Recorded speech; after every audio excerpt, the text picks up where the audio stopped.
Most people believe fat loss requires something extreme.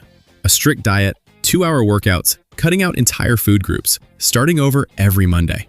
And for a few weeks, that approach can feel powerful. You're motivated, you're disciplined, you're all in. But then, real life shows up. Work gets busy, stress increases, sleep drops. Your routine breaks. And suddenly, the perfect plan collapses. Here's the shift that changes everything. Fat loss doesn't accelerate because you do more. It accelerates because you repeat the right, small things, daily. Not dramatic things, not punishing things, just consistent, intelligent habits that quietly tilt your body in the right direction. Today, we're breaking down simple daily habits that speed up fat loss, sustainably.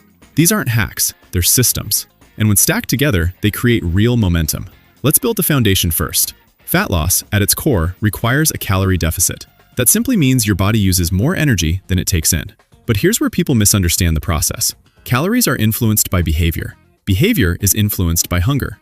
Hunger is influenced by sleep, stress, hormones, food quality, movement, and routine.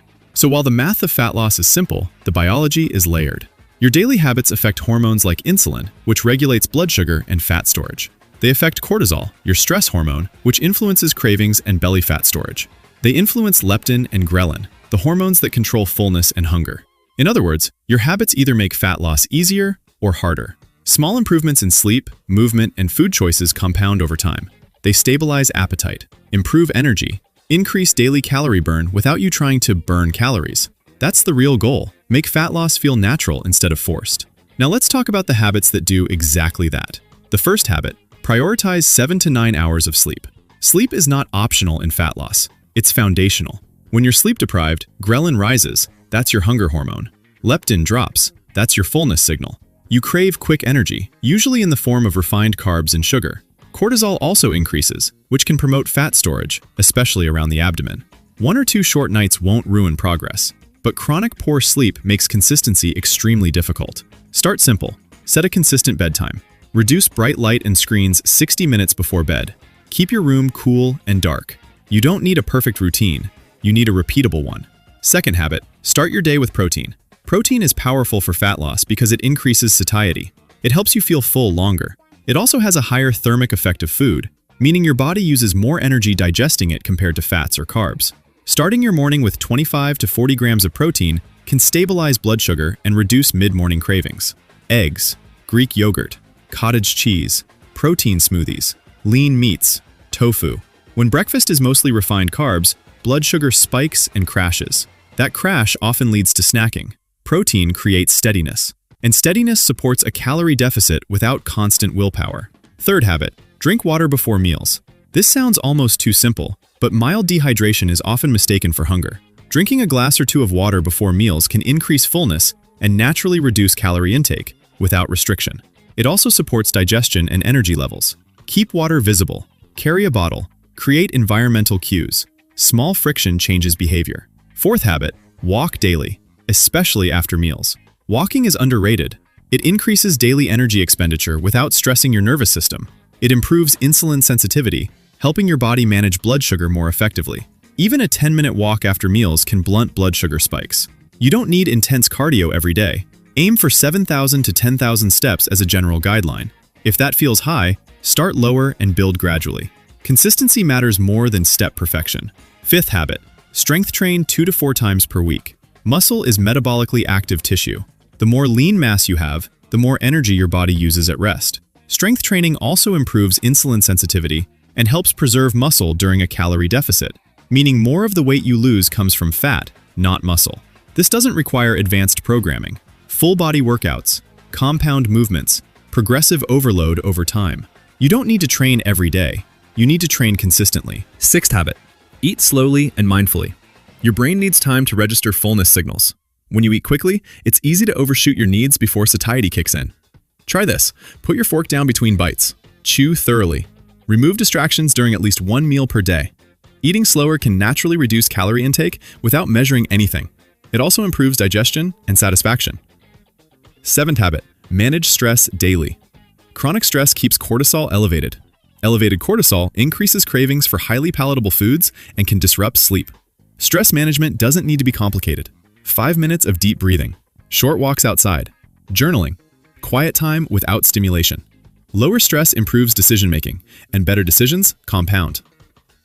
8th habit, reduce liquid calories. Liquid calories are easy to overconsume because they don't trigger fullness the same way solid food does.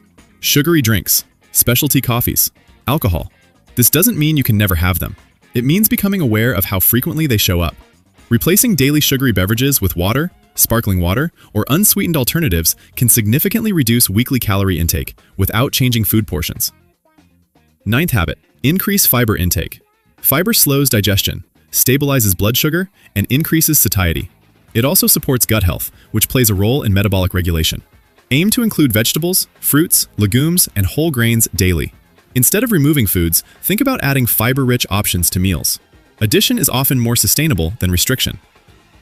10th habit, plan meals ahead. Decision fatigue is real. When you wait until you're extremely hungry to decide what to eat, convenience usually wins. Planning doesn't mean rigid meal prep for the entire week. It can be as simple as knowing tomorrow's breakfast, having protein sources ready, keeping nutritious snacks accessible. Structure reduces impulsive choices. 11th habit, limit late-night snacking. Late-night eating is often driven by fatigue, boredom, or stress, not true hunger. Creating a consistent eating window can improve appetite regulation and digestion. Try setting a kitchen-closed routine 1 to 2 hours before bed. Brush your teeth, dim lights. Signal to your brain that the day is ending. This supports sleep and reduces unnecessary calories. Now here's the important part. One of these habits alone might feel small. Drinking water won't transform your body overnight. Sleeping better for 1 week won't instantly change everything. But stack 5 or 6 of these together, you sleep better. You crave less sugar. You move more naturally. You feel fuller on fewer calories. You maintain muscle. You manage stress better. Suddenly, fat loss isn't forced. It's supported. This is the compounding effect. Small behaviors shift your hormonal environment, your hunger signals, your energy output. Over weeks and months, that becomes visible change. And unlike extreme dieting, these habits don't collapse under pressure. Here's what most people get wrong. They try to implement all 12 habits at once. They overhaul their entire life on Monday. They aim for perfection. Then one bad weekend happens, one stressful week, one missed workout, and they assume they failed. Fat loss is not linear. It's behavioral. All or nothing thinking is often the biggest obstacle. Instead of intensity, focus on sustainability. Here's a practical way to start. This week, choose 3 habits. Maybe sleep consistency, protein at breakfast, daily walking. Focus only on those. Track consistency, not perfection. If you hit 70 to 80%, that's progress. After 7 to 14 days, add 1 more habit. Layer slowly. Build identity around consistency. Because the goal isn't to suffer your way into fat loss. It's to create an environment where your body naturally trends in that direction. So here's your challenge. Pick 1 habit from this video and implement it today. Not tomorrow, not next month, today. Comment below which one you're starting with. It creates accountability. If you know someone stuck in the cycle of extreme dieting, share this with them. And if you want more practical, science-based guidance on metabolism, protein intake, and sleep optimization, subscribe to the channel and explore the related videos. Remember this, fat loss doesn't accelerate because you suffer more. It accelerates when your daily habits finally start working for you.